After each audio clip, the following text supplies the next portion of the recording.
বলিউডের প্রাক্তন অভিনেত্রী মমতা কুলকার্নি সম্প্রতি প্রয়াগরাজের মহাকুম্ভ মেলায় সন্ন্যাস গ্রহণ করেছেন। সন্ন্যাস গ্রহণের পর তার নতুন নাম হয়েছে শ্রী ইয়ামাই মমতা নন্দগিরি। সন্ন্যাস গ্রহণের সময় তিনি আবেগপ্রবণ হয়ে পড়েন এবং এই মুহূর্তটিকে অলিম্পিক পদক জয়ের সঙ্গে তুলনা করেছেন। তিনি জানান, গত 23 বছর ধরে তিনি আধ্যাত্মিক জীবনে আছেন এবং কিন্নর আখড়ার মহামণ্ডলেশ্বর হওয়া তার জন্য একটি বিশাল সম্মান। তবে তার এই সন্ন্যাস গ্রহণ নিয়েও সমালোচনাও হয়েছে।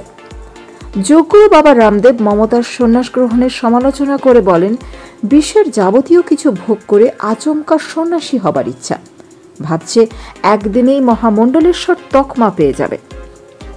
মমতা কুলকার্নি 1990 দশকে বলিউডে খ্যাতি অর্জন করেন এবং করণ অর্জুন সহ বেশ কিছু হিট ছবিতে অভিনয় করেন। তবে 2016 সালে মাদক মামলায় তার নাম জড়ায়, যা নিয়ে বিতর্ক সৃষ্টি হয়।